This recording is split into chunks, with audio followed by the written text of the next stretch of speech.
En agosto de 1932, el presidente del gobierno español, Manuel Azaña, recibió la sentencia de muerte del general José Sanjurjo, que se había sublevado contra la República. Muchos le pidieron que concediera el indulto y le perdonase la vida.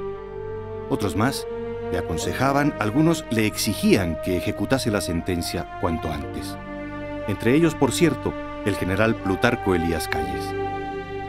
No era una decisión fácil, desde luego no para un hombre como Azaña, y no en las circunstancias en que se encontraba España. El 14 de abril de 1931 se proclamó la Segunda República Española. El rey Alfonso XIII abandonó el país pocas horas después de conocer el resultado de las elecciones municipales favorables a los partidos republicanos. Ya bien entrado el siglo XX, España era una sociedad atrasada en todos los terrenos. El nuevo régimen se propuso modernizarla, ponerla al día. Entre las tareas indispensables y urgentes estaban la separación de la Iglesia y el Estado, la regeneración del ejército, la reforma agraria, la generalización de la educación pública. Era un programa extraordinariamente ambicioso, que se planteaba además en condiciones muy adversas. En primer lugar, estaban las consecuencias de la Gran Depresión de 1929, la falta de recursos, pero también el descontento que inspiraban las reformas. Sobre todo, desde luego, entre los estamentos privilegiados del antiguo régimen, la Iglesia, el ejército, los grandes terratenientes, pero también en el movimiento obrero, en los partidos socialistas, anarquistas, que exigían cambios más radicales. En ese contexto, en un clima de huelgas, protestas y conspiraciones, en agosto de 1932, un grupo de militares encabezado por el general José Sanjurjo intentó dar un golpe de Estado. La rebelión fracasó. En pocos días, el gobierno pudo restablecer el orden y detener a la mayoría de los líderes. Juzgado por el delito de sedición, el general Sanjurjo fue condenado a muerte ese mismo año. Sanjurjo era un militar conocido, popular, condecorado por su actuación en la Guerra de Marruecos.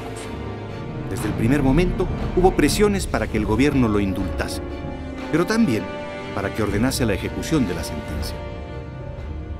El jefe de gobierno era en ese momento Manuel Azaña, un intelectual, un hombre de inclinación reflexiva, que tenía, por cierto, una estrecha relación con México.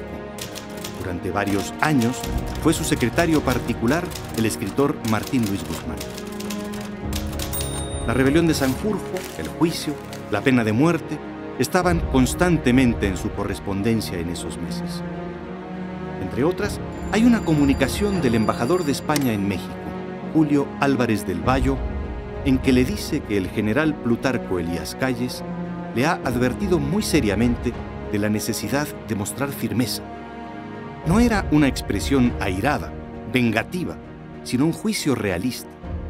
Pensaba Calles en el peligro de un caudillo militar popular y probadamente desleal. Pensaba en la necesidad de poner un ejemplo para disuadir a otros conspiradores. Y tenía presente, sin duda, su propia experiencia en la consolidación del régimen revolucionario. Trazando un paralelismo con la historia de México, el embajador Álvarez del Valle se refiere al gobierno de Azaña como nuestro momento Madero. No es fácil saber lo que uno habría hecho en una situación parecida, con la responsabilidad de un jefe de gobierno. El caso se discutió largamente en el Consejo de Ministros. Y después de escuchar la opinión de todos, Azaña se pronunció a favor del indulto. Esa noche, en su diario, escribió: «Voté yo el último, a favor del indulto. He considerado el asunto como un caso político, en el que debe hacerse lo más útil a la República. Fusilar a Sanjurjo nos obligaría a fusilar después a otros 6 u 8 que están incursos en la misma pena y a los de Castilblanco. Serían demasiados cadáveres en el camino de la República. Hay que desacreditar los pronunciamientos por su propio fracaso y por el descrédito de sus fautores. Fusilando a Sanjurjo, haríamos de él un mártir y fundaríamos, sin quererlo, la religión de su heroísmo y su caballerosidad.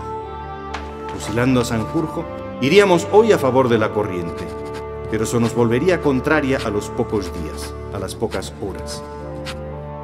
Los mismos que ahora piden su muerte, lo sentirían después. Se ha de acabar con la historia de los pronunciamientos y con los fusilamientos, haciendo ver que esas acciones no producen ni gloria. Más ejemplar escarmiento es Sanjurjo fracasado, vivo en presidio, que Sanjurjo glorificado, muerto. El gobierno conservador, elegido un año después, concedió una amnistía y el general Sanjurjo salió de la cárcel. 2 años más tarde, el 18 de julio de 1936, participaría en una nueva conspiración. Estaría en el directorio de una nueva rebelión militar junto con el general Francisco Franco. La rebelión que después de 3 años de guerra acabaría con la República. No hay rastro alguno, ni en sus diarios ni en su correspondencia, de que en ningún momento se arrepintiera Azaña de haber indultado a Sanjurjo.